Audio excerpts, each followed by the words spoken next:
The stagecoach rattled into San Bernardino, California on a blistering June afternoon in 1878, carrying the one woman nobody in town wanted to see arrive. And when Natalie Grace stepped down onto the dusty street in her travel-worn burgundy dress that hugged every generous curve of her body, the whispers started before her boots even touched the ground. She had known this moment would come, had prepared herself during the 3-week journey from Boston, but nothing could have truly readied her for the way the townspeople stared as she retrieved her trunk from the back of the coach. The driver, a grizzled man with tobacco-stained teeth, barely looked at her as he tossed her belongings to the ground with unnecessary force. "Much obliged," Natalie said quietly, her voice steady despite the trembling in her hands. He grunted and climbed back onto his perch without another word. Within moments, the stagecoach was rolling away, leaving her standing alone in the center of town with her trunk at her feet and her carpetbag clutched in both hands. The sun beat down mercilessly, and she could feel sweat beginning to form at the small of her back, beneath the corset that squeezed her middle and pushed her breasts higher than she would have preferred. A group of women stood outside the general store, their heads bent together in conversation that stopped the moment Natalie looked in their direction.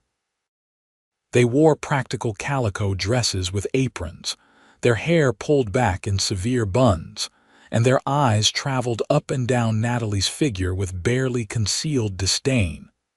"That must be her," one of them said, not even bothering to lower her voice. "The mail-order bride for Thomas Cunningham." "Lord have mercy," another woman replied. "She's even bigger than I imagined. How did she even fit in that stagecoach?" The laughter that followed was sharp and cruel, cutting through the afternoon heat like a knife. Natalie felt her cheeks burn, but she lifted her chin and turned away, pretending she had not heard. She had heard worse in Boston, after all. Much worse. The town of San Bernardino spread before her in shades of brown and beige, wooden buildings lining a wide dirt street that seemed to shimmer in the heat. Mountains rose in the distance, purple and hazy against the brilliant blue sky. It was beautiful in a harsh, unforgiving way, so different from the green and gray of Massachusetts that it might as well have been another planet. She had come here to marry Thomas Cunningham, a rancher she had never met, whose letters over the past 6 months had been kind and thoughtful. He had told her about his land, his cattle, his dreams of building something lasting in this wild place.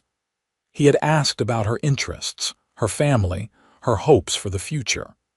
Never once had he asked what she looked like, and she had been foolish enough to believe it did not matter to him. "Miss Grace," the voice came from behind her, and Natalie turned to find a tall, thin man with graying hair and a nervous expression approaching her. He wore a suit that had seen better days, and he clutched a hat in both hands, twisting it as he walked. "Yes," she said, relief flooding through her. "Mr. Cunningham." His face went pale. "No, miss, I'm Howard Bennett, Mr. Cunningham's foreman. He asked me to meet you and bring you to the ranch." Something in his tone made her stomach clench. "Is something wrong? Is Mr. Cunningham ill?" "No, miss. He's fine. Just busy with the herd today. You understand." Howard would not meet her eyes as he spoke, and Natalie knew with sudden, sickening certainty that Thomas Cunningham was not busy at all. He had sent his foreman to collect her because he could not be bothered to come himself. Because he had seen her. Someone must have described her in a letter or telegram. Someone had told him about the woman who was arriving on today's stagecoach, about her wide hips and full bosom, and the way her dress strained across her middle. And he had decided she was not worth his time. "I see," Natalie said quietly. She bent to pick up her trunk, but Howard stopped her. "I'll get that, miss. Wagon's just down the street." They walked in silence, Natalie acutely aware of every eye that followed them, every whispered comment that floated on the hot breeze. A group of men lounging outside the saloon watched her pass, and one of them let out a low whistle. "That's a lot of woman," he said, loud enough for everyone to hear. "Too much woman," another replied, and they all laughed. Natalie kept walking, her back straight and her eyes forward, even as tears burned behind her eyelids. She would not cry. She had not cried when her father died and left her penniless. She had not cried when her aunt threw her out with nothing but a train ticket and a lecture about being a burden. She would not cry now. The wagon was old and rickety, pulled by two tired-looking horses. Howard loaded her trunk into the back and helped her up onto the seat with more gentleness than she had expected. As they pulled away from town, Natalie allowed herself one last look at San Bernardino, at the people who had made their judgment of her within seconds of her arrival. The ride to the Cunningham ranch took nearly an hour, following a dusty road that wound through scrubland dotted with Joshua trees and sagebrush. The mountains grew larger as they traveled, their peaks sharp against the sky. Howard did not speak, and Natalie did not force conversation. She was too busy trying to prepare herself for what awaited her at the ranch. When they finally arrived, the sun was beginning its descent toward the western horizon, painting everything in shades of gold and amber. The ranch house was larger than she had expected, a two-story structure with a wide porch that wrapped around the front and side. Outbuildings dotted the property, barns and corrals where cattle moved in dusty clouds. It should have been welcoming, but Natalie felt only dread as the wagon rolled to a stop. A man emerged from the house, and Natalie knew immediately that this was Thomas Cunningham. He was handsome in a weathered way, probably in his mid-30s, with dark hair and a strong jaw. He wore work clothes, dusty and stained, and his expression was carefully neutral as he approached the wagon. "Miss Grace," he said, his voice flat. "Welcome to California." There was no warmth in his greeting, no smile, no offer to help her down from the wagon. Natalie climbed down on her own, her legs stiff from the long ride, and stood before the man she had traveled 3,000 miles to marry. "Mr. Cunningham," she said, "thank you for having your foreman collect me. I hope the journey was not too inconvenient." Something flickered in his eyes, perhaps shame, but it was gone before she could be certain. "Howard will show you to your room. We'll talk in the morning about arrangements." "Arrangements," Natalie repeated, her heart sinking. "I think it would be best if we delayed the wedding," Thomas said, still not quite meeting her gaze. "Give us both some time to get to know each other before we make any permanent decisions." The rejection was clear, even couched in polite words. He had taken one look at her and decided she was not what he wanted. Natalie felt something crack inside her chest, but she kept her voice steady. "Of course," she said. "Whatever you think is best." Thomas nodded once and turned back toward the house without another word. Howard cleared his throat uncomfortably and gestured for Natalie to follow him. They entered through the back door, into a kitchen that smelled of coffee and frying meat. A Mexican woman with silver-streaked hair looked up from the stove, her dark eyes taking in Natalie with a single, assessing glance. "This is Consuela," Howard said. "She keeps the house and does the cooking. Consuela, this is Miss Grace." "Welcome," Consuela said, her accent thick but her English clear. "I show you to your room, yes." Natalie followed the older woman up a narrow staircase to the second floor, where a long hallway stretched in both directions. Consuela opened a door near the end of the hall, revealing a small but clean room with a single bed, a dresser, and a washstand. A window looked out over the ranch yard, offering a view of the mountains in the distance. "You rest," Consuela said, not unkindly. "I bring you water and something to eat." "Thank you," Natalie whispered, and then she was alone. She sank onto the bed and finally allowed the tears to come, silent and hot, streaming down her cheeks as the reality of her situation settled over her like a heavy blanket. She had nowhere to go, no money for a return ticket even if she wanted one, and no prospects in this harsh land where people judged her before she even opened her mouth. That night, Natalie lay awake in the unfamiliar bed, listening to the sounds of the ranch settling around her. Cattle lowed in the distance, and somewhere a coyote howled at the stars. She thought about Thomas Cunningham and his careful rejection, about the women in town who had laughed at her, about the long and lonely future that stretched before her. She must have slept eventually, because she woke to sunlight streaming through the window and the smell of breakfast cooking downstairs. For a moment, she forgot where she was, and then memory crashed back over her like a wave.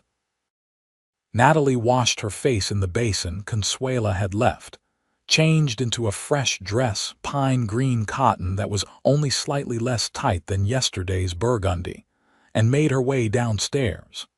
The kitchen was empty except for Consuela, who gestured for Natalie to sit at the long wooden table.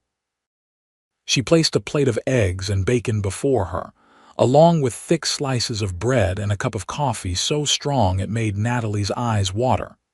"Eat," Consuela commanded. "You are too thin." Natalie almost laughed at that, given what everyone else seemed to think about her size, but she obediently picked up her fork. The food was good, hearty and filling, and she realized she had barely eaten since leaving the last stagecoach station. "Where is Mr. Cunningham?" she asked between bites. "Out with the cattle," Consuela said, her tone disapproving. "Always with the cattle. He does not think about what he should think about." Before Natalie could ask what that meant, the back door banged open and Howard appeared, hat in hand and dust covering his clothes. "Miss Grace," he said, "Mr. Cunningham asked me to show you around the ranch today if you are willing. Help you get your bearings." It was something to do, at least, better than sitting in her room wondering about her future. Natalie finished her breakfast and followed Howard outside into the bright morning sun. The ranch was impressive, she had to admit. Hundreds of head of cattle grazed on the surrounding land, tended by cowboys who rode among them with easy confidence. Howard explained the operations, pointing out the different buildings and introducing her to some of the ranch hands. Most of the men were polite but distant, tipping their hats and murmuring greetings before finding reasons to be elsewhere. Natalie felt their assessment, saw the way their eyes traveled over her body before they looked away. She was a curiosity, a joke, the fat mail-order bride that Thomas Cunningham did not want. They were near the corral, watching a cowboy break a young horse when Howard suddenly stiffened beside her.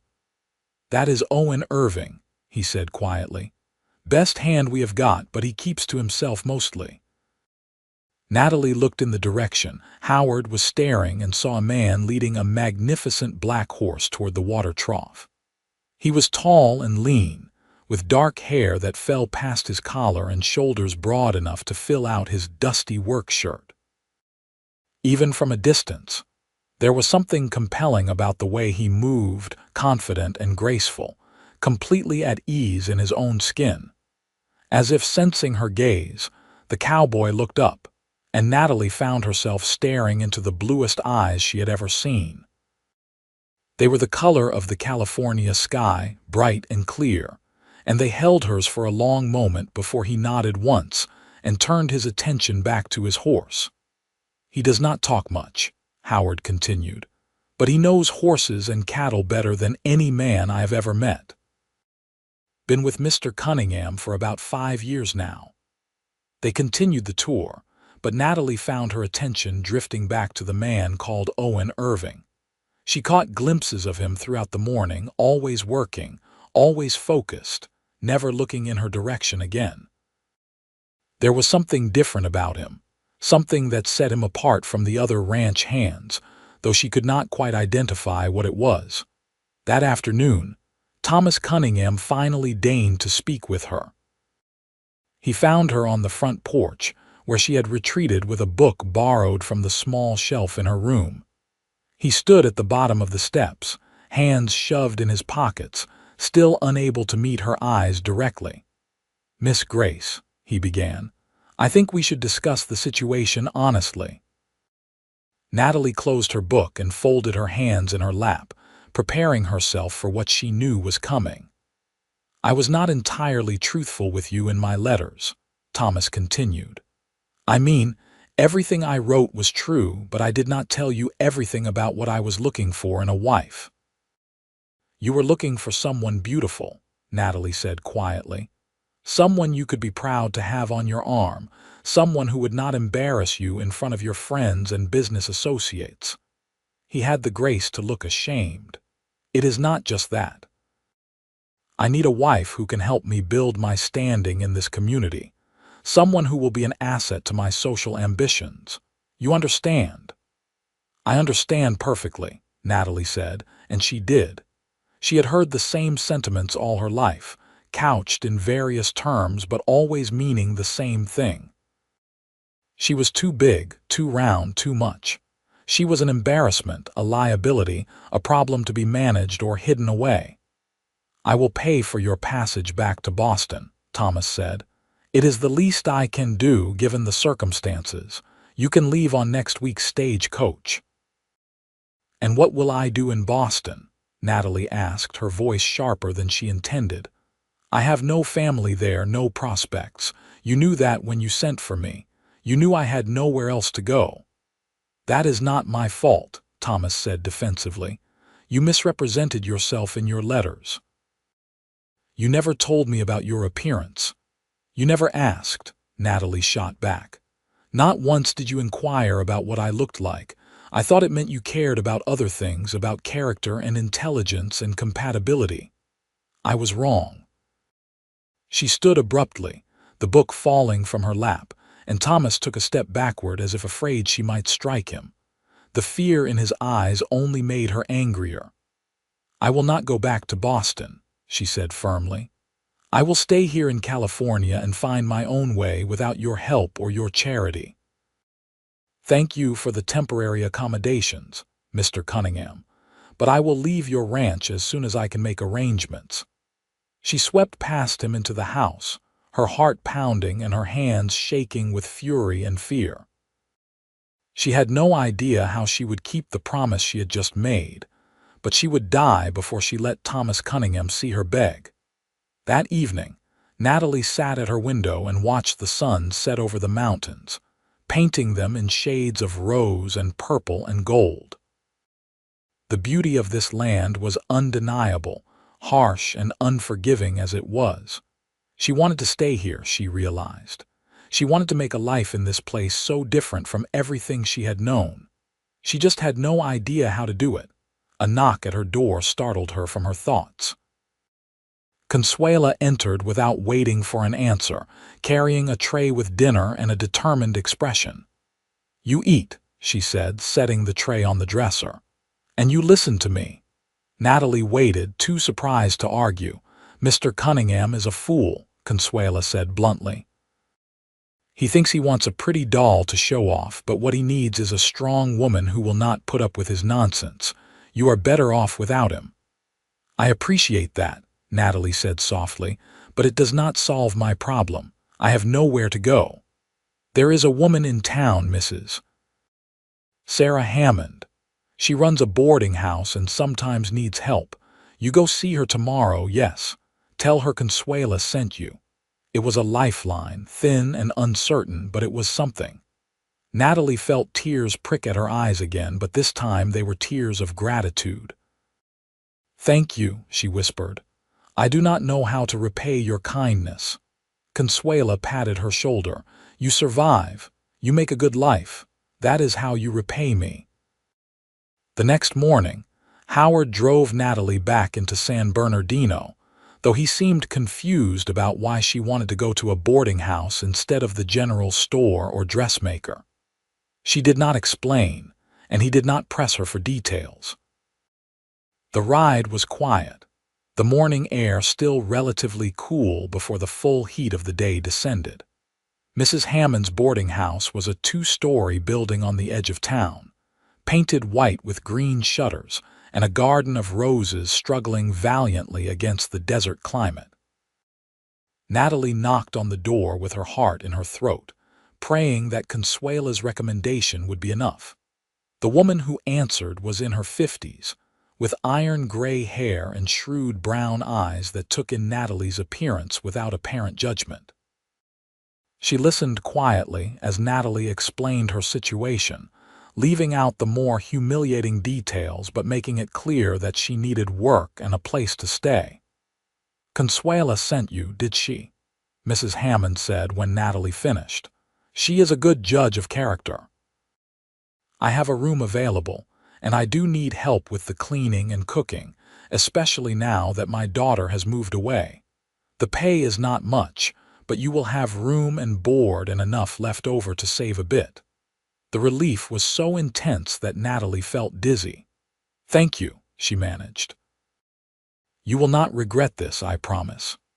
"I know I will not," Mrs. Hammond said, "but I should tell you, not everyone in this town is going to be kind about your situation. Word has already spread about Thomas Cunningham's rejected bride. People can be cruel, especially to those they see as different." "I know," Natalie said. "I have dealt with cruelty before." "I am sure you have," Mrs. Hammond said, not unkindly. "Come on, then. I will show you your room and we can discuss your duties." Natalie collected her belongings from the Cunningham ranch that afternoon, enduring Thomas's obvious relief at her departure and Howard's embarrassed farewell. Consuela hugged her tightly and pressed a package of food into her hands for the journey, whispering prayers in Spanish that Natalie did not understand but appreciated nonetheless. As the wagon pulled away from the ranch, Natalie looked back one last time. A figure stood by the corral, watching her leave. Even from a distance, she recognized Owen Irving, though he was too far away for her to read his expression. Then the wagon turned a corner and he was gone, and Natalie faced forward toward her uncertain future, life at Mrs. Hammond's boarding house fell into a routine quickly. Natalie woke before dawn to help prepare breakfast for the handful of permanent residents and occasional travelers who stayed there. She cleaned rooms, did laundry, helped with dinner, and fell into bed each night exhausted but satisfied. The work was hard, but it was honest, and Mrs. Hammond treated her with respect and kindness. The townspeople were another matter. Whenever Natalie went to the general store for supplies or walked to the church on Sunday mornings, she felt the weight of their stares and heard their whispered comments. The women were the worst, their judgment sharp and unforgiving. They made sure she knew she was unwelcome in their social circles, that she was an object of ridicule and pity. "That is the one Thomas Cunningham sent away," she heard a woman say in the Mercantile one afternoon. "Can you imagine having the audacity to think a man like him would want someone like her?"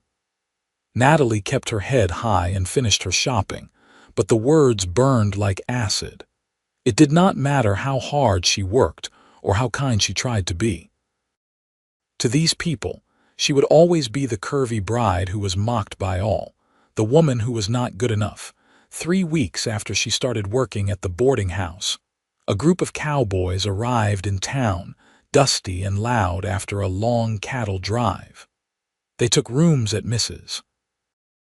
Hammond's, and Natalie found herself serving them dinner that evening. Most of them were polite enough, tired and more interested in food than conversation. But one of them, a stocky man with red hair and a leering expression, could not seem to take his eyes off her. "You are a lot prettier than most women in these parts," he said as she refilled his coffee. "All those skinny girls look like they would break in a strong wind. You look like you could handle a real man." The other cowboys laughed, and Natalie felt her face burn. She set down the coffee pot carefully, keeping her voice level. Will there be anything else, gentlemen? Oh, I can think of plenty else, the red-haired man said, reaching out to grab her wrist. Why don't you sit down and join us for a bit? We could use some soft company after all those hard days on the trail. Let go of me, please, Natalie said, trying to pull away, but his grip tightened. Don't be unfriendly now. I am just trying to give you a compliment. Most men would not look twice at a big girl like you, but I happen to like something I can grab onto. Before Natalie could respond, before any of the other cowboys could intervene, a shadow fell across the table. She looked up to find Owen Irving standing there, his blue eyes cold as winter ice and his jaw set in a hard line. She asked you to let go, Owen said, his voice quiet but carrying an edge of steel that made the temperature in the room seem to drop 10 degrees. The red-haired cowboy laughed nervously. We are just having some fun. No harm meant. Let her go. Now. There was no mistaking the threat in those words. The red-haired man released Natalie's wrist and held up both hands in a gesture of surrender. Owen did not move, did not take his eyes off the man until Natalie stepped back and moved safely away from the table. Sorry, miss, one of the other cowboys muttered. Jack here forgets his manner sometimes. Natalie nodded, her wrist aching where Jack had grabbed her, and hurried back to the kitchen. Her hands were shaking as she leaned against the counter, trying to steady her breathing. Through the doorway, she could see Owen still standing by the table, saying something to the cowboys in a voice too low to carry. Whatever he said made Jack go pale and the others nod seriously. When Owen finally turned and walked toward the door, his eyes met Natalie's for just a moment. She tried to convey her gratitude in that brief glance, and she thought she saw something soften in his expression before he left the boarding house and disappeared into the night. That Owen Irving is a good man, Mrs. Hammond said, appearing at Natalie's elbow. Quiet as a tomb most of the time, but decent through and through. You were lucky he was here tonight. Does he stay here often? Natalie asked, trying to sound casual. Now and then, when he comes to town for supplies or business. He has a small place of his own up in the foothills, runs some cattle and breaks horses, mostly keeps to himself. Mrs. Hammond gave her a knowing look. Why do you ask? No reason, Natalie said quickly, but she could feel herself blushing. She did not see Owen again for nearly 2 weeks, though she found herself thinking about him more often than she cared to admit. She remembered the way he had stood up for her without hesitation, the cold fury in his eyes when Jack refused to let her go. No one had ever defended her like that before, had ever made her feel like she was worth protecting. Then one Sunday after church, as Natalie was walking back to the boarding house alone, she heard rapid footsteps behind her and turned to find 3 of the town women approaching. She recognized them from that first day, the ones who had laughed at her appearance. Miss Grace, the leader said, a thin woman named Mrs. Catherine Porter whose husband owned the largest ranch in the area. We wanted to have a word with you. Natalie stopped walking and waited, already knowing this would not be pleasant. We heard about what happened at the boarding house, Mrs. Porter continued. About that cowboy defending you against those trail hands. Owen Irving was very kind, Natalie said carefully. He prevented a difficult situation from becoming worse. That is exactly what concerns us, another woman chimed in, a blonde named Mrs. Elizabeth Wright. Owen Irving is a respectable man, one of the better cowboys in this area. It would not do for him to become entangled with someone of your questionable character. Natalie felt as if she had been slapped. My questionable character. I have done nothing wrong. You came here as a mail-order bride and were rejected, Mrs. Porter said bluntly. That says something about you, does it not? And now you are trying to trap another man with your manipulations. We will not allow you to ruin Owen Irving the way you tried to trap poor Thomas Cunningham." "I did not trap anyone," Natalie said, her voice rising despite her efforts to stay calm. "Mr. Cunningham sent for me.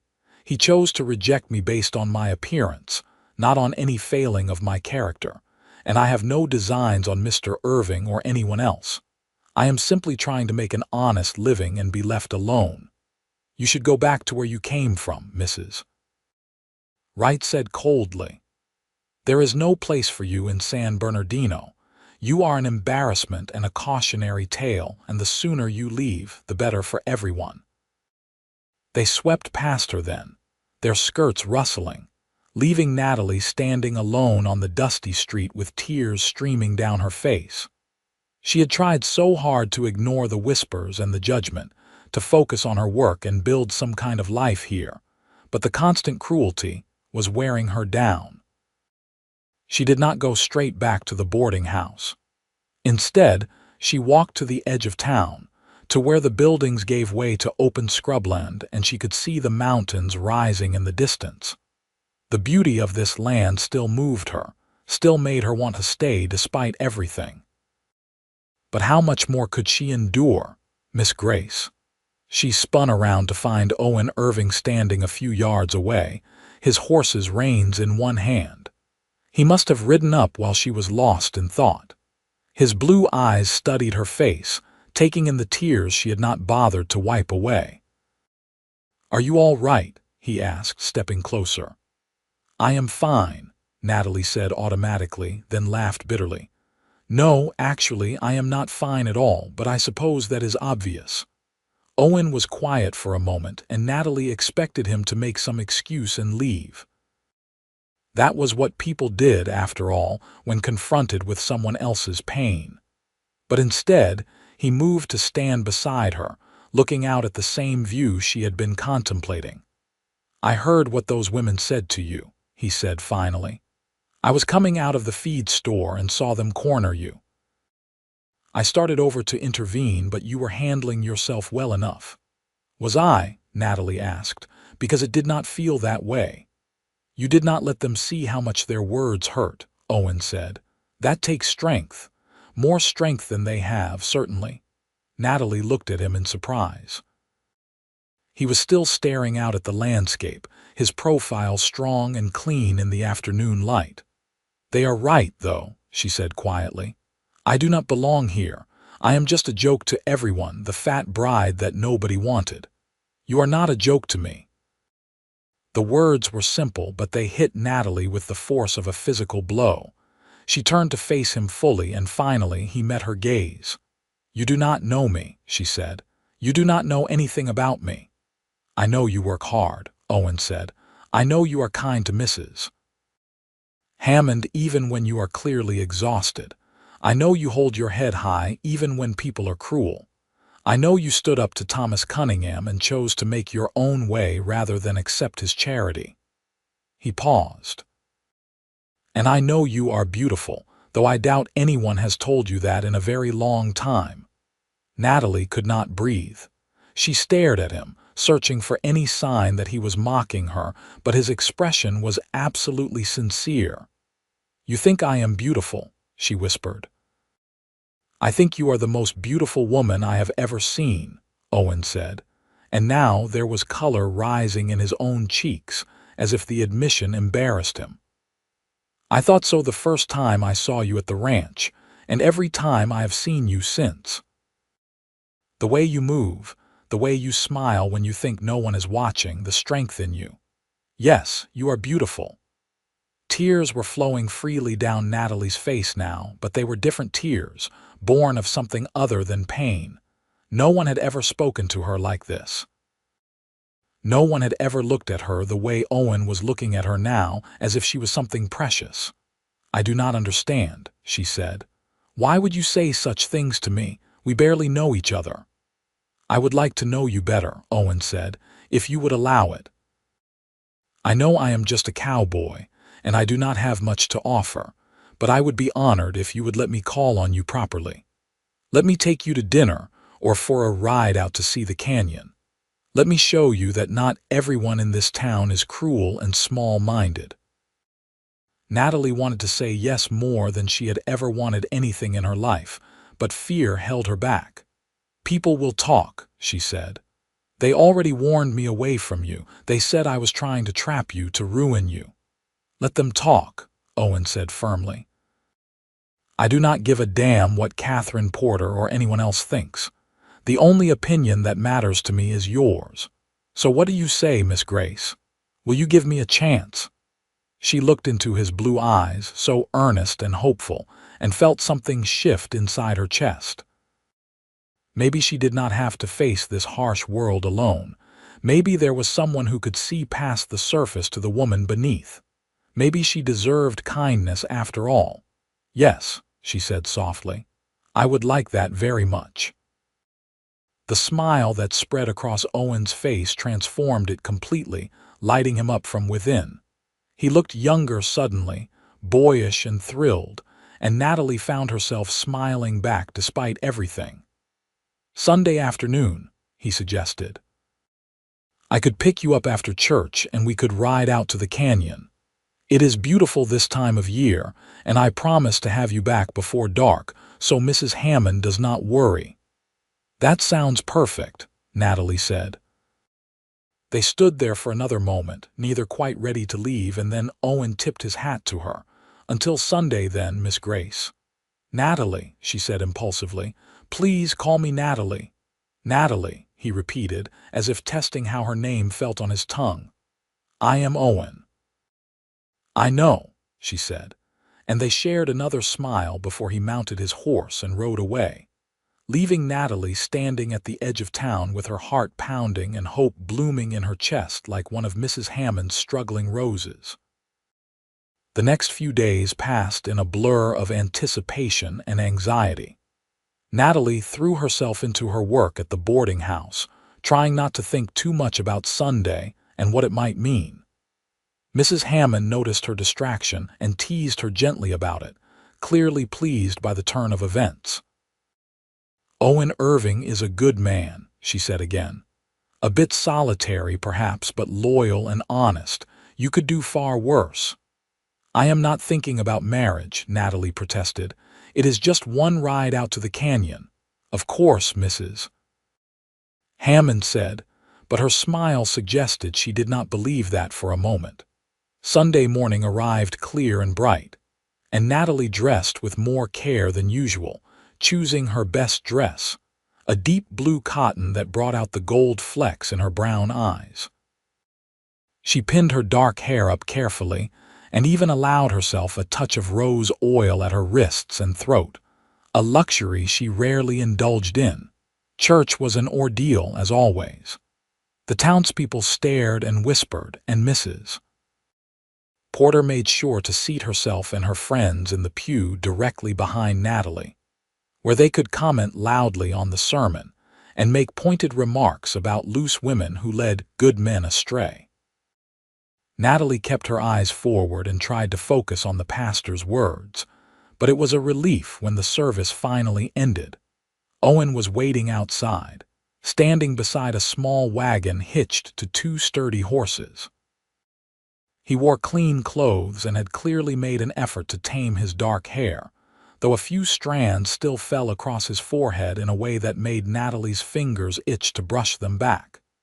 "You look lovely," he said when she approached, and the sincerity in his voice made her blush. "Thank you. You look very nice as well." He helped her up onto the wagon seat, his hand warm and strong around hers, and then climbed up beside her. As they pulled away from the church, Natalie was acutely aware of the stares following them, of the renewed whispers that would surely spread through town before they even reached the canyon. But when she glanced at Owen, he was looking straight ahead, apparently unbothered by the attention. The ride took about an hour, following a winding trail that led away from town and up into the foothills. The landscape changed as they climbed, scrubland giving way to pine trees and rocky outcroppings. Birds called from the branches overhead, and once Natalie spotted a deer watching them from between the trees, its dark eyes curious but unafraid. "Tell me about Boston," Owen said as they rode. "What was your life like there?" Natalie hesitated, unsure how much to share, but there was something about Owen that invited confidence. So she told him about her childhood, about her mother who had died when she was young and her father who had worked himself to death trying to provide for her. She told him about her aunt who had taken her in out of duty rather than love, who had made it clear that Natalie was a burden and an embarrassment. "She said I would never find a husband in Boston," Natalie said quietly, "that no respectable man would want a woman of my size and limited prospects." When Thomas Cunningham's advertisement appeared in the newspaper, she encouraged me to answer it. I think she was just glad to be rid of me. "Then she was a fool," Owen said flatly. "And so was Thomas Cunningham." "You do not have to say that," Natalie said. "I know what I look like. I know I am not what most men want." Owen pulled the wagon to a stop and turned to face her directly. "Do you know what I see when I look at you?" he asked. "I see a woman with courage enough to travel 3,000 miles to start a new life. I see someone who refused to let rejection break her, who chose to stand on her own 2 feet rather than accept charity from a man who did not deserve her. I see strength and grace and beauty, real beauty that goes deeper than skin." He reached out and gently touched her cheek. "I see everything I have ever wanted and did not think I would find." Natalie felt tears prick at her eyes again, but these were tears of wonder, of something almost like joy. "How can you say such things? You barely know me." "Then let me know you better," Owen said. "Let me prove that I mean what I say. I am not asking for anything but the chance to show you what you mean to me." They sat there for a long moment, his hand still cupping her cheek, and then Natalie leaned into his touch and nodded. Owen smiled and urged the horses forward again, and they continued their journey in companionable silence. The canyon, when they reached it, took Natalie's breath away. It was a deep gorge cut through red rock, with a river running far below and walls that glowed like fire in the afternoon sun. Owen spread a blanket on a flat rock overlooking the drop, and they sat together eating the lunch Mrs. Hammond had packed, talking about everything and nothing. Owen told her about his childhood in Texas, about losing his parents to fever when he was 16 and drifting west looking for work and purpose. He told her about learning the cowboy trade, about the satisfaction of working with horses and cattle, about the dream he had of building his own ranch someday. "I have been saving for years," he said. "I have a small place now, just enough land for a few head of cattle and some horses I am training to sell. But someday I want more. I want a real ranch, a home, a family." He looked at her. "I want someone to share it all with." "That sounds wonderful," Natalie said softly. "It could be wonderful," Owen said, "with the right person." The meaning in his words was clear, and Natalie felt her heart race. Was he truly suggesting what she thought he was suggesting? It seemed impossible, too good to be true, but the look in his eyes was unmistakable. Before she could respond, Owen stood and offered her his hand. "Come on, I want to show you something." He led her along a narrow path that hugged the canyon rim, holding her hand to steady her over the rough spots. They walked for perhaps 20 minutes, until the path opened onto a small meadow filled with wildflowers, blues and yellows and purples swaying in the breeze. In the center of the meadow stood a single tree, its branches spreading wide to offer shade. "I come here sometimes when I need to think," Owen said. "It is the most peaceful place I know." They sat beneath the tree, and somehow Natalie ended up leaning against Owen's chest, his arm around her shoulders. It felt natural, right, as if they had been doing this for years instead of hours. The warmth of his body against hers, the steady beat of his heart beneath her ear, the safety she felt in his embrace.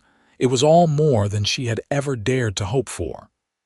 "Natalie," Owen said quietly, "I know this is fast. I know we have only just begun to know each other.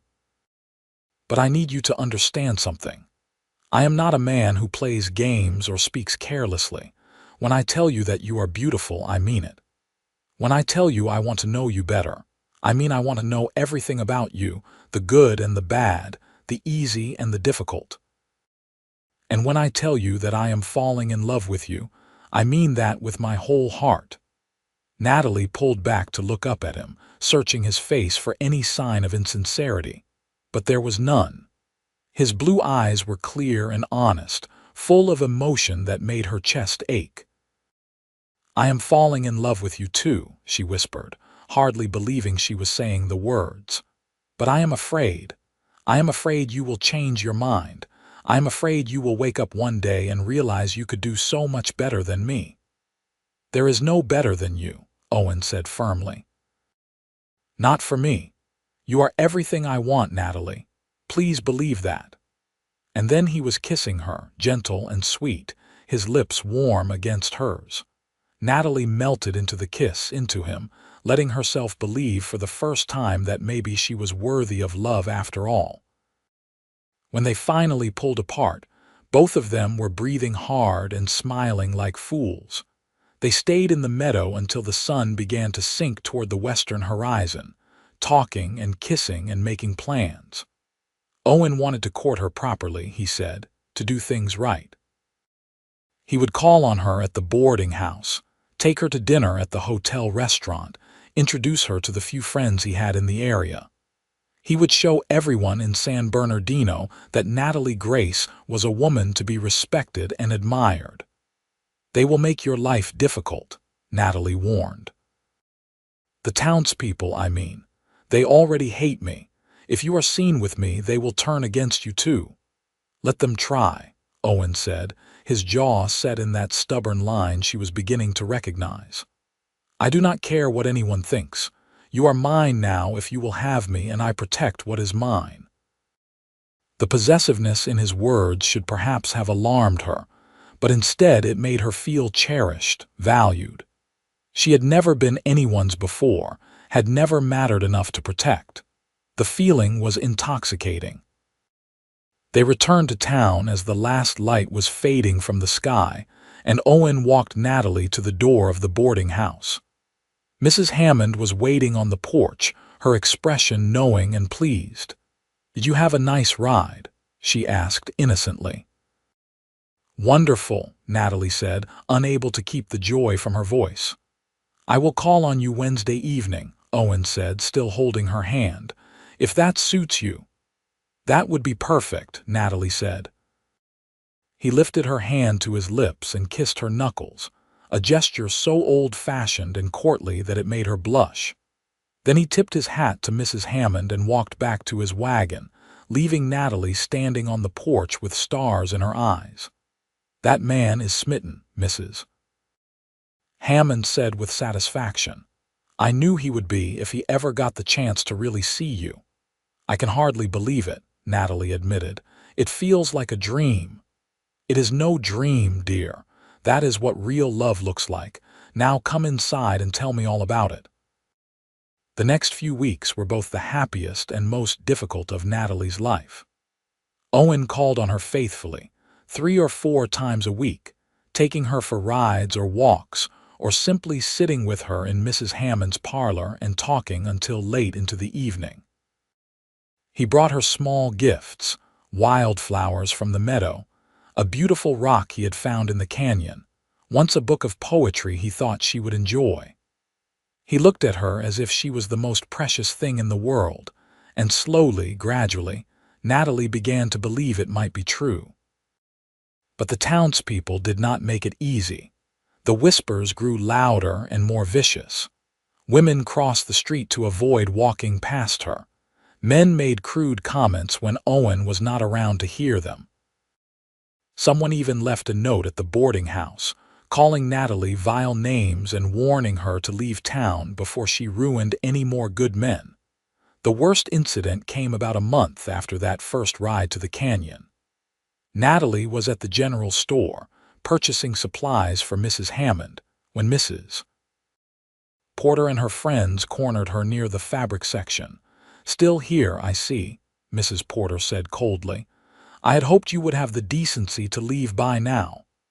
"I have as much right to be here as anyone," Natalie said, trying to keep her voice steady. "Do you?" Mrs. Elizabeth Wright asked. "You are a parasite, living off Mrs. Hammond's charity and ensnaring poor Owen Irving with your manipulations. Everyone knows what you are doing. You think if you can get him to marry you, you will finally have the security you could not get from Thomas Cunningham." "That is not true," Natalie protested. "I care about Owen. I am not trying to trap him." "Of course you are," another woman chimed in, Mrs. Margaret Foster, the banker's wife. "What else could a woman like you possibly offer a man like him? You certainly do not have beauty or breeding or wealth. So you must be using other means to keep his attention." The implication was clear and disgusting. Natalie felt her face burn with shame and anger. "How dare you suggest such a thing? Owen and I have been nothing but proper." "For now, perhaps," Mrs. Porter said. "But we all know how these things go.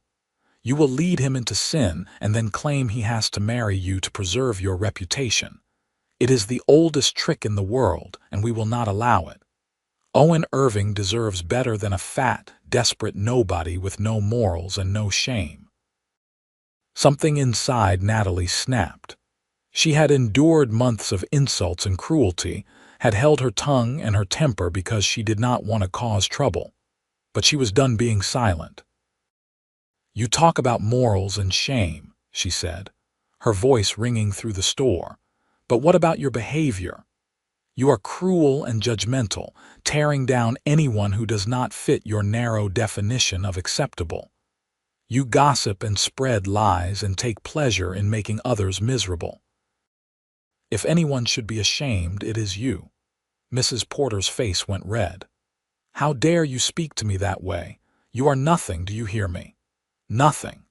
And when Owen Irving finally realizes what a mistake he has made, you will be right back where you started, alone and unwanted and pathetic." That is enough.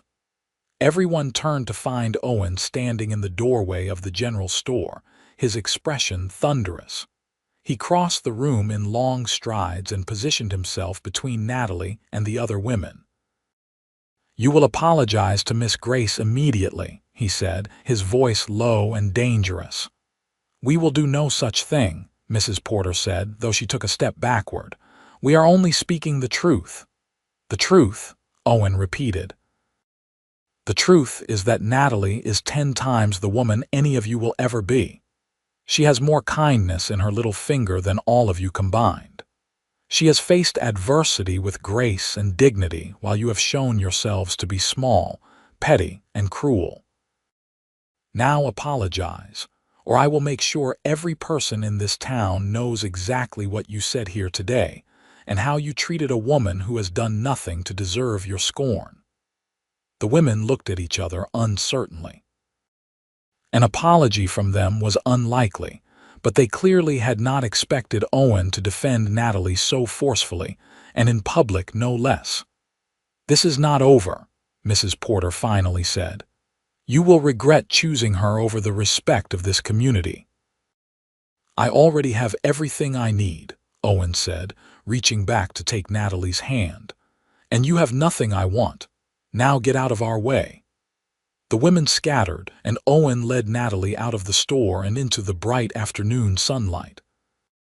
She was shaking, adrenaline and emotion coursing through her, and when they reached his wagon she finally broke down, sobbing against his chest while he held her tight. "I am sorry," she gasped between tears. "I am so sorry. I have ruined everything." "They are right. I am going to destroy your reputation. You should stay away from me before it gets worse." "Stop that," Owen said firmly, tilting her chin up so she had to meet his eyes. "You have nothing to apologize for, and you have ruined nothing." Those women are poison, and I do not care what they or anyone else thinks. Do you understand me? I do not care. But they will make your life miserable, Natalie said. They will turn everyone against you. Let them try, Owen said. Natalie, listen to me, I love you. Not in some casual way, not as a passing fancy. I am completely, absolutely, irrevocably in love with you. You are the first thing I think about when I wake up and the last thing I think about before I sleep. You are the reason I ride into town 3 times a week even though I have work piling up at my place.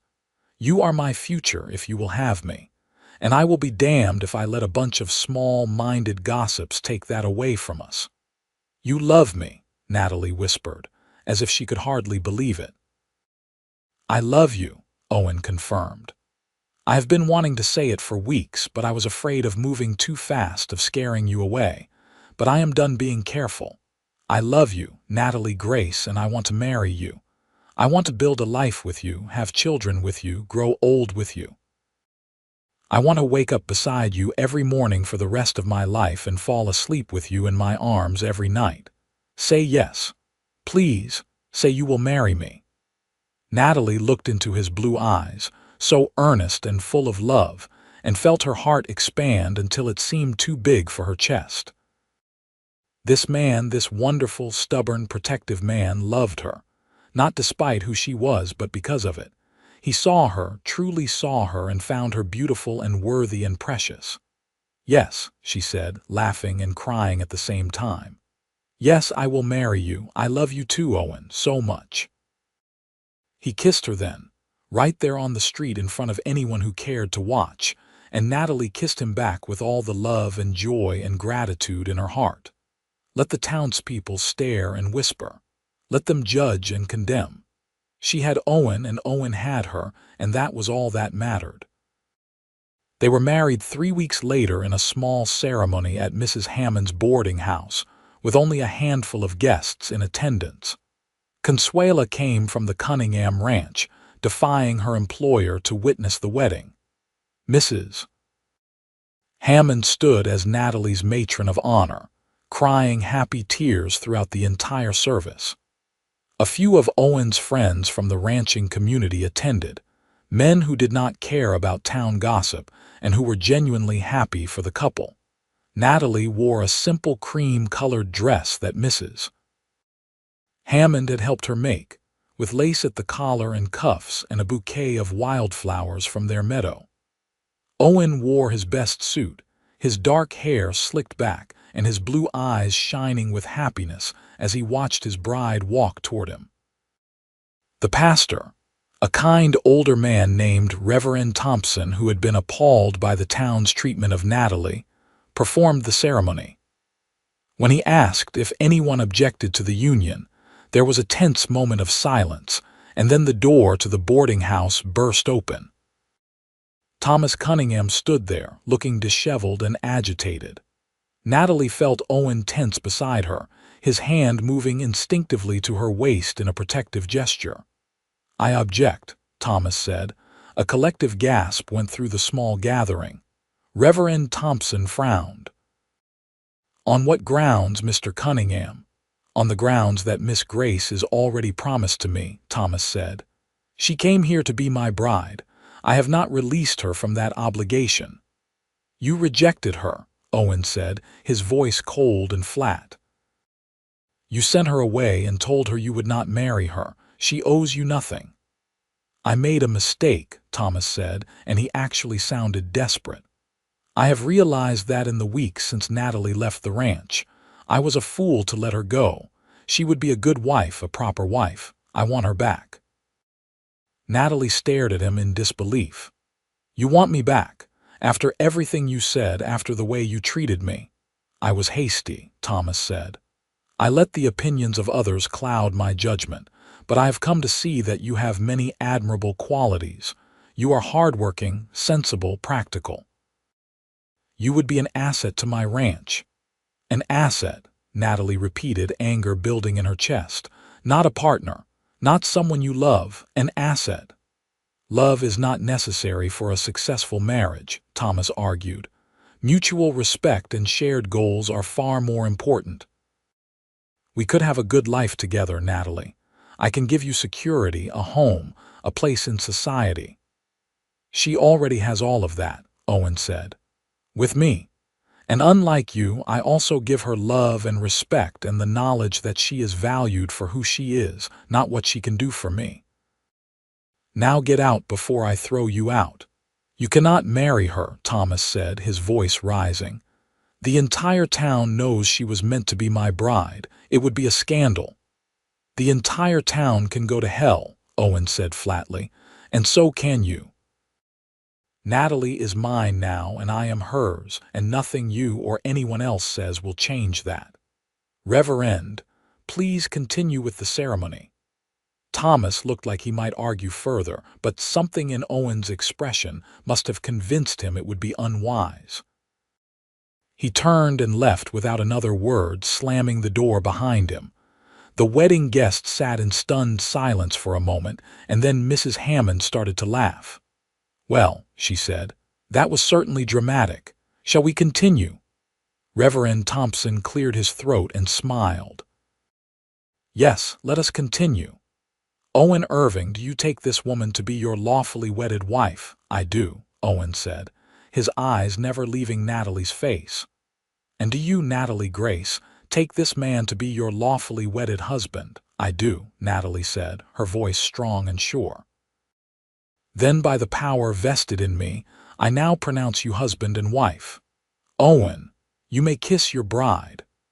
And he did, sweetly and thoroughly, while their small gathering of friends cheered and applauded. When they finally pulled apart, Natalie was smiling so hard her cheeks hurt, and Owen looked like a man who had just won the greatest prize in the world.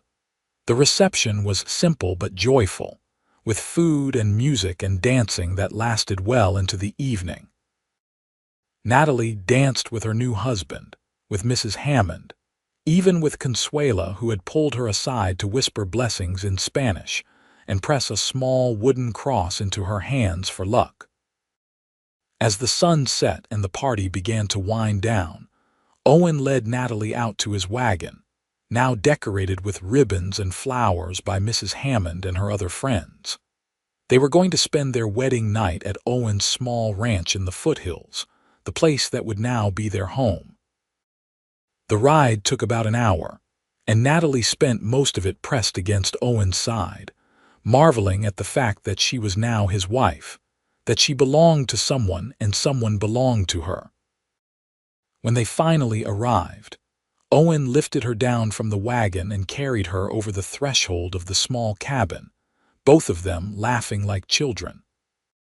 The cabin was modest, just 3 rooms with simple furnishings, but it was clean and well-maintained, and it felt like home the moment Natalie stepped inside.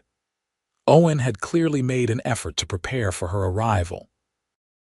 There were fresh flowers in a jar on the table, new curtains at the windows, and a colorful quilt on the bed that she recognized as Consuela's handiwork. It is not much, Owen said, suddenly sounding uncertain. Not compared to what Thomas Cunningham could have given you. But it is ours, and I will spend the rest of my life making it into a real home for you. It is perfect, Natalie said, turning to cup his face in her hands. You are perfect. This is everything I have ever wanted. They came together then, kissing with a passion that had been building for weeks, and Natalie felt herself being swept away by sensation and emotion. Owen was gentle but hungry, reverent but eager, treating her body like something precious while also making it clear how much he desired her.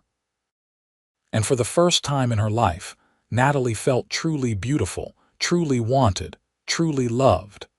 Afterward, they lay tangled together in the bed, skin against skin, hearts beating in tandem.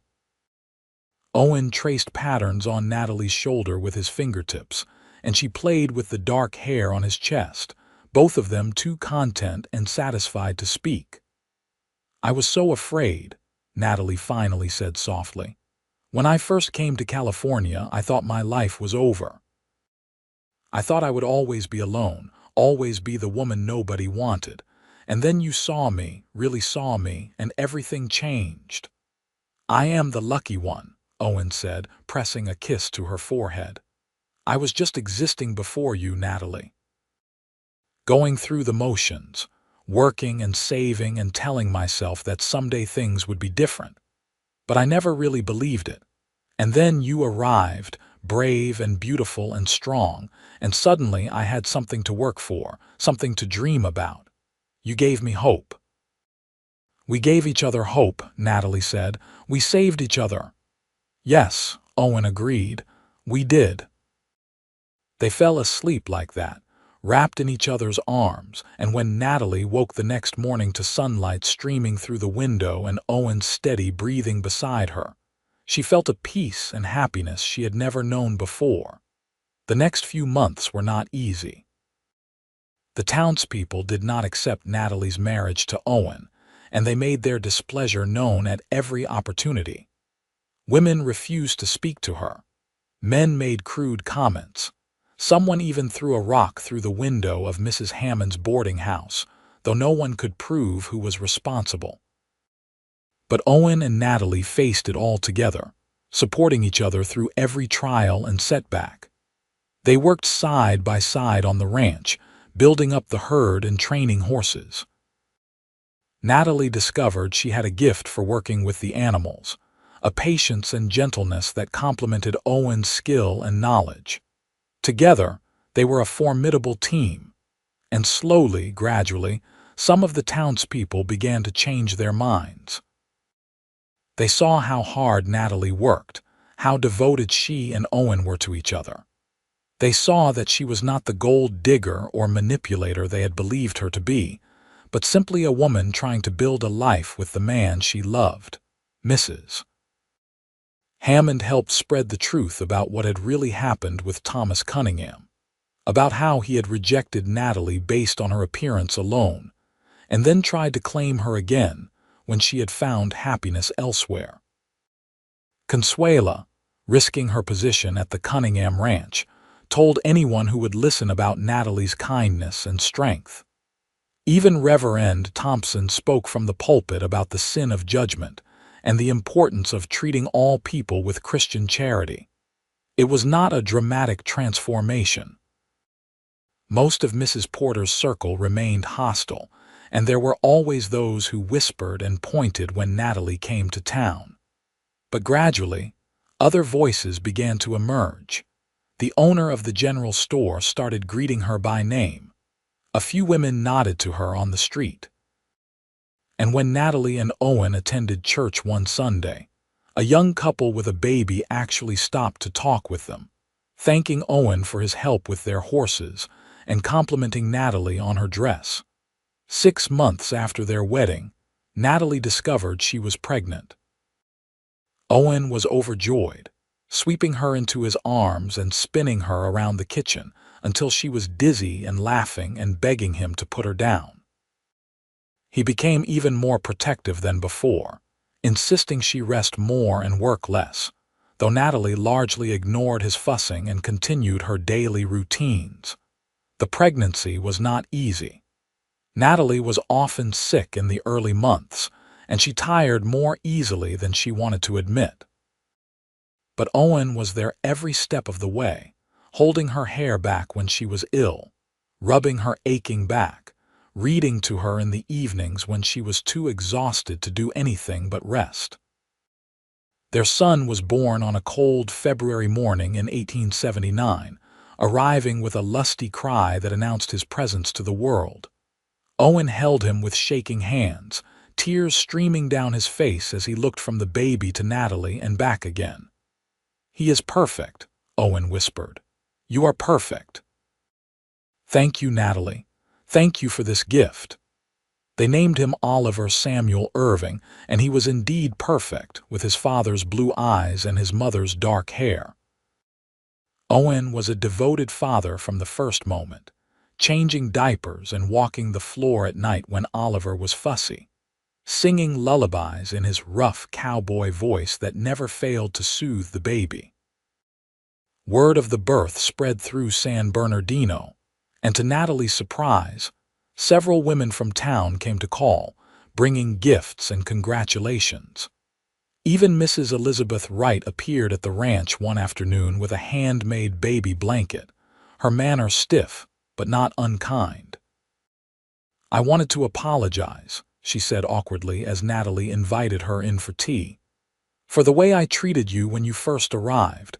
I was cruel and judgmental, and I am ashamed of my behavior." "What changed your mind?" Natalie asked, genuinely curious. "My daughter told me, Mrs. Wright said quietly. She is about your age, lives back east, and she wrote me a letter about how poorly she has been treated by some people because she gained weight after having her first child." Reading her words, her pain, I realized that is exactly what I had done to you. I judged you for something that should not matter, and I made your life miserable because of my own narrow-mindedness. I hope you can forgive me. Natalie thought about all the hurt and humiliation this woman had caused her, all the cruel words and cold shoulders. She thought about holding grudges and nursing wounds. And then she looked down at baby Oliver sleeping in his cradle, at the life she had built despite everything, and she realized she did not want to carry that anger anymore. "I forgive you," she said. "Thank you for coming." Not everyone in town had such a change of heart. Mrs. Porter and her closest friends remained hostile, and there were always those who saw Natalie as an outsider, a scandal, someone to be avoided. But enough people softened that life became more bearable, and Natalie found a few genuine friends among the women of San Bernardino. The ranch prospered over the next few years. Owen's reputation as a horseman grew, and people came from all over the region to purchase animals he had trained. Natalie managed the household accounts with skill and started raising chickens, selling eggs in town for extra income. They were not wealthy, but they were comfortable, and more importantly, they were happy. Their second child, a daughter they named Nora Grace Irving, was born in the spring of 1881. She had Natalie's brown eyes and Owen's stubborn chin, and she wrapped her father around her tiny finger from the moment she arrived. Owen, who had been so protective of Natalie during her pregnancy with Oliver, became almost comically overprotective with his daughter, declaring that she would never be allowed to marry and would live with them forever. "She is 3 months old," Natalie would laugh. "I think we have some time before we need to worry about suitors." But she loved seeing Owen with their children, watching how tender and patient he was, how he played with them and read to them and taught them about the world. He was everything she had ever dreamed a husband and father could be, and every day she thanked God for the chance that had brought them together. In 1882, Thomas Cunningham lost his ranch. Some said it was bad investments. Others whispered about gambling debts. Whatever the cause, he was forced to sell and leave San Bernardino in disgrace.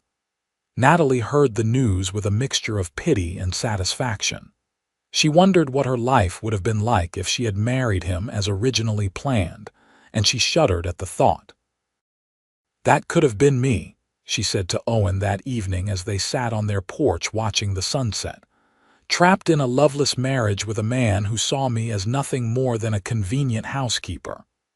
"But it was not you," Owen said, pulling her close. "You chose your own path, and it led you here, to me, to this life we have built together.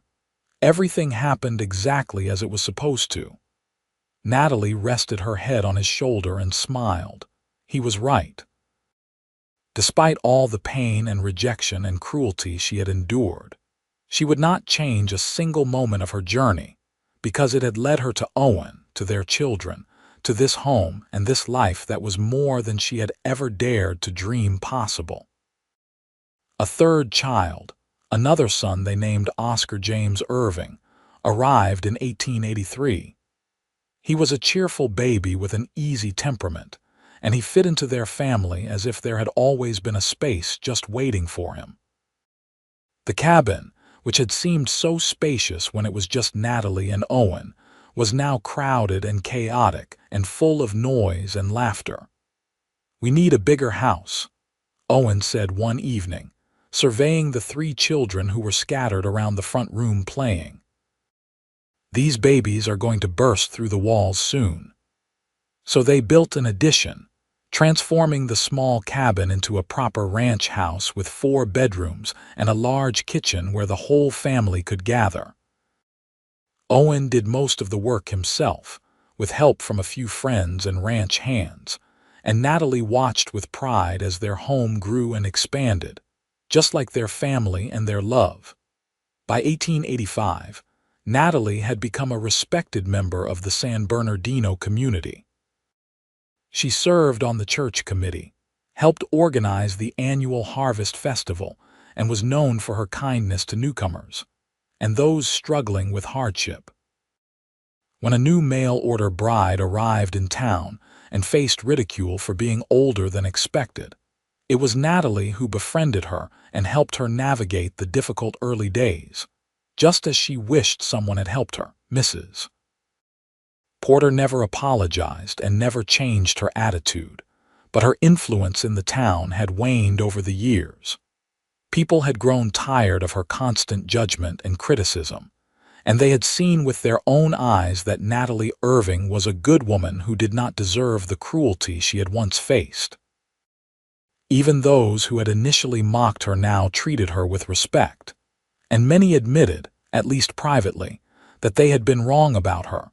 One Sunday after church, as Natalie stood in the churchyard talking with friends and watching her children play with the other youngsters, Mrs.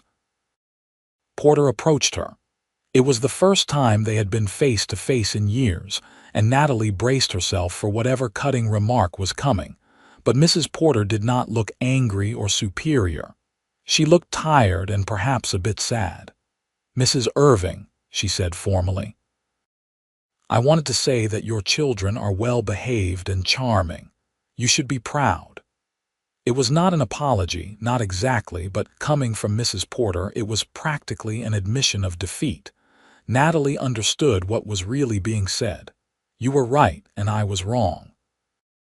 You built a good life and a happy family, while I wasted my time on pettiness and spite." "Thank you," Natalie said graciously. "That is kind of you to say." Mrs. Porter nodded stiffly and walked away, and Natalie felt a weight lift from her shoulders that she had not even realized she was carrying. It was over. The battle, the judgment, the constant struggle to prove her worth to people who did not matter, it was finally, truly over. That evening, as the family gathered around the dinner table, Natalie looked at each face in turn. Oliver, now 6 years old and already showing signs of his father's way with animals. Nora, 4 and full of mischief and laughter. Oscar, 2 and growing like a weed. And Owen, her husband, her love, her partner in everything, looking at her with eyes that still held the same wonder and adoration they had held on the day they married. "What are you thinking about?" Owen asked, reaching across the table to take her hand. "Everything," Natalie said. "How far we have come. How blessed we are. How much I love all of you." "We love you too, Mama," Oliver said seriously, and Nora and Oscar echoed him in their own ways, Nora with an enthusiastic shout and Oscar by banging his spoon on the table. After the children were in bed that night, Natalie and Owen sat together on their porch as they often did, watching the stars appear one by one in the darkening sky. The air was cool and sweet, carrying the scent of sage and pine from the mountains. "You ever think about that first day?" Natalie asked. "When I arrived in San Bernardino and everyone was so cruel, I think about it sometimes," Owen admitted. "And every time I do, I thank God that Thomas Cunningham was such a fool. If he had married you like he was supposed to, I never would have gotten my chance. I never would have had you or Oliver or Nora or Oscar. My whole life would be empty." "I was so broken that day," Natalie said softly. "I felt worthless and unwanted, And then you looked at me and saw something different. You saw me as I really was, not as what everyone else decided I should be. You saved me, Owen." "No," Owen said firmly, turning to cup her face in his hands. "You saved yourself, Natalie. You chose to stay and fight instead of running back to Boston. You chose to build a life even when everyone said you did not belong. You chose courage and strength when it would have been so much easier to give up. I just loved you while you did it, and I will keep loving you every day for the rest of our lives." Natalie kissed him then, pouring all her love and gratitude and joy into that kiss. They had been married 7 years, had faced more trials and challenges than many couples endured in a lifetime, and yet their love had only grown stronger, deeper, more resilient with each passing day. "I want to have more children," Natalie said when they finally pulled apart. "I want to fill this house with love and laughter. I want to grow old with you surrounded by our family." "Then that is what we will do," Owen said, smiling. "However many children you want, my love, I am yours completely and forever." And that was exactly what they did. Over the next decade, 4 more children joined the Irving family, each one loved and cherished and welcomed into the home that Natalie and Owen had built together. The ranch continued to prosper, and the family became pillars of the San Bernardino community. Natalie never forgot those early days of rejection and cruelty, but she also never let them define her. She used her experience to help others, to stand up for those who were judged unfairly, to teach her children that true worth has nothing to do with appearance or status, and everything to do with character and kindness. And Owen never stopped looking at her the way he had that first day, as if she was the most beautiful woman in the world. He told her every day that he loved her, showed her in 1,000 small ways that she was precious to him. Even when her body changed with age and childbearing, even when gray appeared in her dark hair and lines formed around her eyes, he still saw her as perfect. On their 20th wedding anniversary, Owen took Natalie back to the meadow where he had first told her he loved her. The tree was taller now, its branches spreading wider, and the wildflowers were in full bloom. They spread a blanket beneath the tree, just as they had done so many years before, and sat together looking out at the canyon. "You know what I thought when I first saw you?" Owen said, his arm around her shoulders. "I thought, that woman has been hurt. I can see it in her eyes, in the way she holds herself, ready for the next blow. And I wanted to protect you, to show you that not everyone in this world was cruel. I never imagined I would fall in love with you so completely, that you would become my whole world." "You were my miracle," Natalie said. "When I had given up hope, when I thought I would never be loved or valued, you appeared and showed me I was wrong. You loved me when no one else would. You defended me when everyone was against me. You built this beautiful life with me. How could I not love you with everything I am?" They stayed in the meadow until the sun began to set, talking about their children, their plans for the future, their dreams for the grandchildren they hoped to one day have. And when they finally returned home, it was to a house full of love and laughter, to children who were being raised to see worth in everyone and to stand up for those who needed defending. The years continued to pass, each one bringing new joys and challenges. Oliver grew up to be a skilled rancher, taking over more and more of the daily operations as Owen got older. Nora became a teacher, following her mother's passion for learning and helping others. Oscar studied law and became an advocate for those who faced discrimination. The younger children each found their own paths, all of them carrying forward the values of kindness and strength that their parents had instilled in them.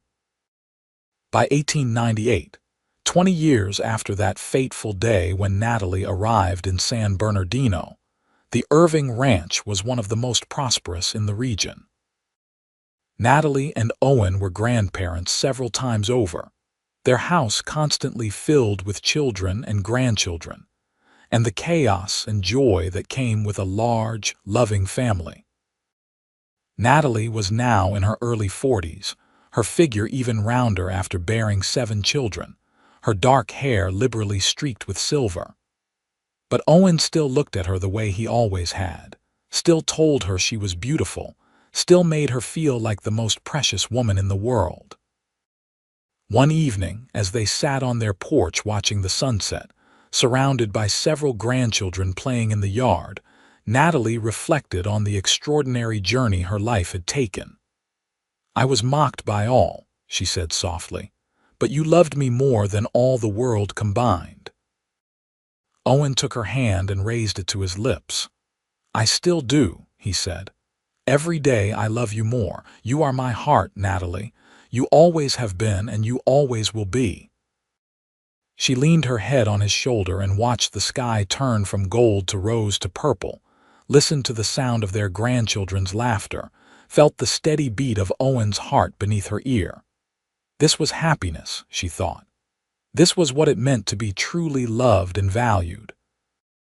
Not because of how she looked or what she could offer, but simply because of who she was. The curvy bride who had been rejected and ridiculed had built a life more beautiful than she had ever imagined possible. And it had all started with a cowboy who looked past the surface and saw the treasure beneath, who had the courage to stand against the world and claim her as his own. As the stars began to appear in the darkening sky, Natalie smiled and squeezed Owen's hand. Their love story was not the conventional romance, not the tale of a beautiful princess and her prince. It was something better, something real and hard-won and lasting. It was the story of 2 people who chose each other against all odds, who built a family and a legacy that would endure for generations.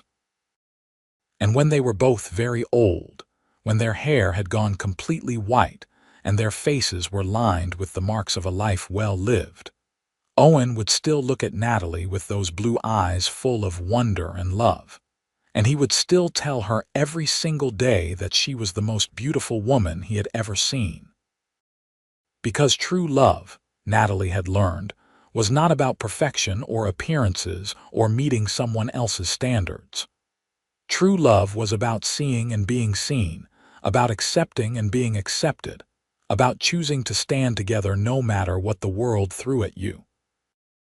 And that was the greatest gift anyone could ever receive, the thing that made all the pain and rejection and cruelty worth enduring. Because in the end, Natalie had found something that most people spent their whole lives searching for and never found. She had found someone who loved her exactly as she was, without reservation or condition, with his whole heart and soul. She had found Owen. And that made all the difference. The years stretched on, each one adding new memories to the tapestry of their life together. They celebrated marriages and births, mourned losses, faced hardships and triumphs side by side. Their 7 children all married and had children of their own, and the Irving name became synonymous with integrity, kindness, and hard work throughout San Bernardino and beyond. In 1905, the town held a celebration honoring the founding families and community pillars. To Natalie's surprise, she and Owen were asked to speak about their experiences building their ranch and raising their family. Standing before the crowd, seeing the respect in people's eyes rather than mockery, Natalie felt a sense of completion, of having come full circle. "When I first came to San Bernardino," she said, her voice clear and strong, "I was judged harshly by many of you. I was called names, mocked for my appearance, told I did not belong here. It would have been easy to leave, to give up and go back to where I came from. But I stayed, and I am glad I did. Because this town, for all its faults, became my home. And the man standing beside me became my reason for everything." She turned to Owen, who took her hand and smiled at her with the same love and devotion he had shown for nearly 3 decades. "We built our life on love," Natalie continued, turning back to the crowd. "Not on appearances or social standing or what others thought of us. And I hope that my story can serve as a lesson to all of you. Do not judge people based on how they look or where they come from or whether they fit your expectations. Give people a chance to show you who they really are. That is what my husband did for me, and it made all the difference." The applause that followed was genuine and warm, and several people approached afterward to thank her for her words, even some of Mrs. Porter's old circle. Those women who had been so cruel in the early days came to shake her hand and acknowledge that they had been wrong. Mrs. Porter herself had passed away a few years earlier, dying bitter and alone after alienating most of her friends and family with her constant criticism and judgment. Natalie had attended her funeral, not out of obligation but out of genuine compassion for a woman who had wasted so much of her life on hatred and spite. As Owen and Natalie grew older, they handed over more and more of the ranch operations to their children, content to spend their days together, working in the garden, playing with their ever-growing number of grandchildren, and simply enjoying each other's company. They took long walks in the mornings, revisited their meadow on special occasions, and spent their evenings on the porch watching the sunset, just as they always had. In 1910, they celebrated their 32nd wedding anniversary surrounded by their children, grandchildren, and even a few great-grandchildren. It was a joyous occasion, filled with laughter and music and stories from decades of shared life. Natalie looked around at all these people, this family that she and Owen had created together, and felt overwhelmed with gratitude. "What are you thinking?" Owen asked, appearing at her elbow with 2 glasses of lemonade. "I am thinking how blessed I am," Natalie said. "How different my life could have been if you had not loved me, if you had not chosen me." "I will always choose you," Owen said, just as he had said countless times over the years. "In every life, in every version of reality, I would choose you. You are my heart, Natalie. You always have been." They stood together watching their family celebrate, and Natalie felt a contentment so deep, it was almost overwhelming. She had spent the first 20 years of her life feeling worthless and unloved, believing she would never be good enough for anyone. But the last 32 years had proven that wrong in every possible way. She was loved, deeply and truly, by a man who saw past the surface to the woman beneath. She was respected by her community, valued for her strength and kindness. She was a mother and grandmother, a teacher and friend, a woman who had overcome adversity to build something beautiful and lasting. The curvy bride who had been mocked by all had become a matriarch, a pillar of her community, and most importantly, a woman who knew her own worth because someone had loved her enough to show her. As the years continued to pass, age took its inevitable toll on both of them. Owen's dark hair had long since gone white, and his strong hands developed arthritis that made some tasks difficult. Natalie's joints ached on cold mornings, and she moved more slowly than she once had. But their love never diminished, never faded, never became routine or taken for granted. Every morning, Owen still kissed Natalie and told her she was beautiful. Every evening they still sat together and talked about their day, their children, their dreams for the future.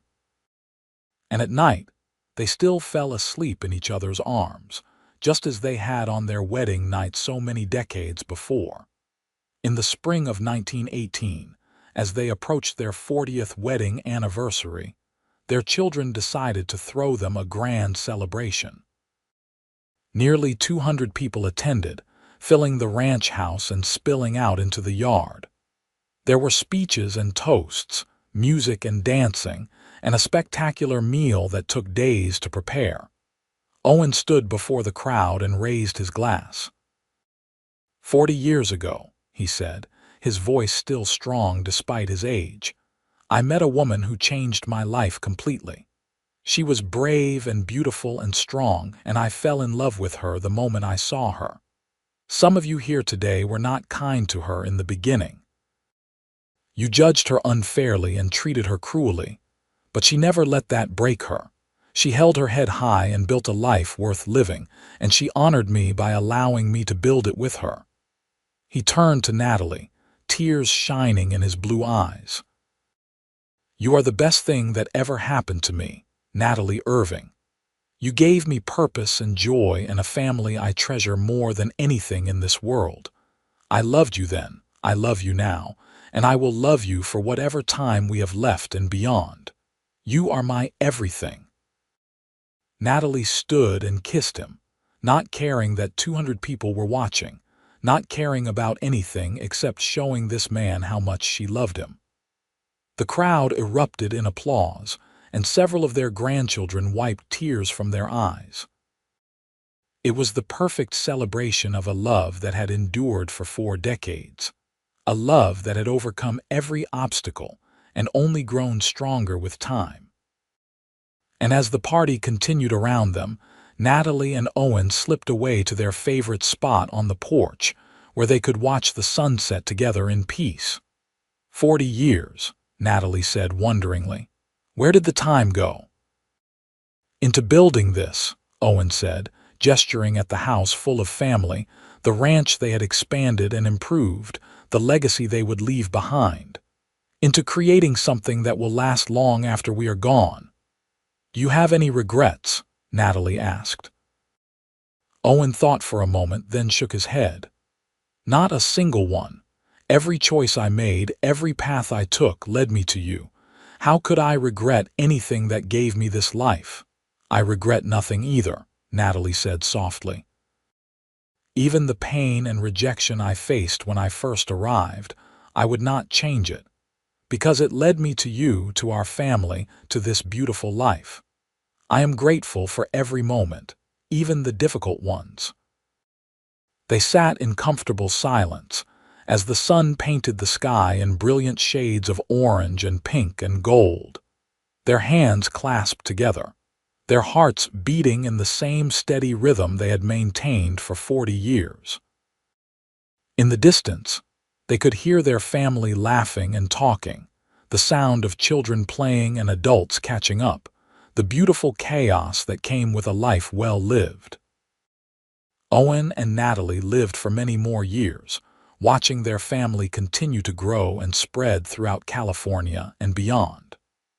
They saw automobiles replace horses, electricity come to the ranch, and the world change in ways they never could have imagined when they first met in 1878. But through all those changes, one thing remained constant: their love for each other, deep and true and unwavering, a love that proved beyond any doubt that real beauty has nothing to do with appearance and everything to do with the soul. When Owen Irving finally passed away peacefully in his sleep at the age of 86, his last words were, "I love you, Natalie. You are beautiful." And Natalie, holding his hand as she had held it for more than 60 years, whispered back, "I love you too. Thank you for seeing me." She lived for 3 more years after his death, surrounded by the family they had built together, telling stories about the cowboy who had loved her more than all the world combined. And when she finally joined him, passing quietly in her sleep at the age of 85, her children found a letter she had written to be read at her funeral. "I was mocked by all," the letter said, "but I was loved by one man so completely, so absolutely, that it made up for everything else. Owen Irving showed me that I was worthy of love, that I was beautiful not despite who I was but because of it. He stood against the whole world for me, defended me, cherished me, built a life with me that exceeded my wildest dreams. And because of him, I learned to love myself, to see my own worth, to stand tall and proud no matter what anyone else thought. That is his greatest gift to me, greater even than our children and grandchildren and great-grandchildren. He taught me that I mattered, and that made all the difference. The funeral was attended by hundreds of people, children and grandchildren and great-grandchildren, friends and neighbors and people whose lives had been touched by Natalie's kindness and strength. They laid her to rest beside Owen in the small cemetery on the ranch, beneath a headstone that read simply, Natalie Grace Irving. Beloved wife, mother, grandmother. She was mocked by all but loved by one more than all the world combined, and that love changed everything. Their story became a legend in San Bernardino, passed down through generations as a reminder that love sees beyond the surface, that true beauty comes from within, and that one person's faith and devotion can transform a life and create a legacy that lasts forever. The ranch house still stands today, maintained by their descendants as a testament to what love and determination can build. And in a special room that has been preserved exactly as it was, you can still see the simple bedroom where Natalie and Owen spent their first night as husband and wife, where they dreamed together, and planned together, and loved each other with a devotion that proved stronger than judgment, prejudice, or any other obstacle the world could place in their path. Because in the end, their story was not about a woman who was too curvy or a town that was too cruel. It was about a love that was too strong to be denied, too pure to be corrupted, too real to be destroyed. It was about a cowboy who looked past appearances and saw the treasure beneath, and a bride who learned to believe in her own worth because someone loved her enough to show her the truth. It was about two people who chose each other against all odds and built something beautiful that would last for generations. And that, more than anything else, is what made their story worth telling, worth remembering, worth celebrating. Because true love, the kind that transforms lives and creates legacies, is always worth fighting for, always worth believing in, always worth choosing, no matter what anyone else might say or think. And somewhere, in whatever comes after this life, Owen and Natalie Irving are together still, holding hands and watching sunsets, proving that some loves are truly eternal, and that the bonds forged by real devotion can never be broken, not by time or death or anything else in this universe or the next.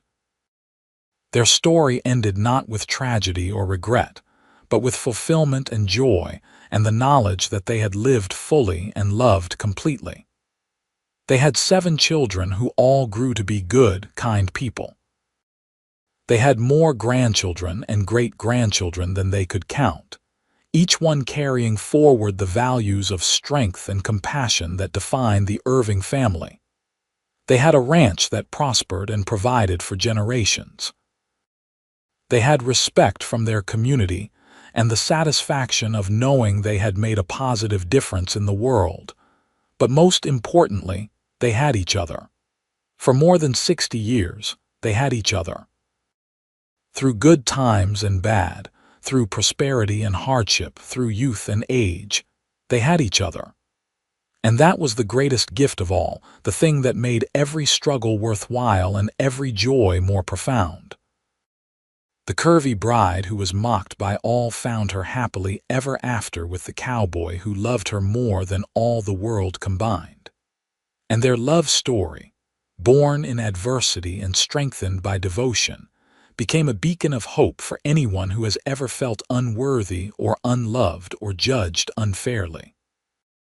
Because if Natalie Grace and Owen Irving could overcome the prejudice and cruelty of their time to build something so beautiful and lasting, then anyone could. Their story proved that love was more powerful than hate, that kindness was stronger than cruelty, and that one person who truly sees you is worth more than 1,000 who only judge you by appearances. And that truth, more than anything else, ensured that their story would be told and retold for generations to come, inspiring others to look beyond the surface, to stand up for what they believe in, to choose love even when the world says they should not, and to never, ever give up on the possibility that somewhere out there is someone who will see them, really see them, and love them exactly as they are. That was the legacy of Natalie and Owen Irving. Not just the family they created or the ranch they built, but the example they set and the hope they inspired. And that legacy lives on, long after they are gone, in every person who chooses to see beyond appearances, in every act of kindness shown to those who are different, in every love story that defies expectations and proves that the heart knows what the eyes cannot see. Their story reminds us all that we are worthy of love, that our value does not depend on how we look or what others think of us, and that somewhere in this vast world is someone who will love us not despite our perceived flaws, but because of the unique and beautiful people we truly are. And so their story ends, not with a question mark or a cliff to hang from, but with a period, a complete sentence, a life fully lived and a love fully expressed. Owen and Natalie Irving loved each other with everything they had, raised a beautiful family, built a lasting legacy, and left this world knowing they had found what everyone searches for and few truly find. They found each other, and that made all the difference in the world.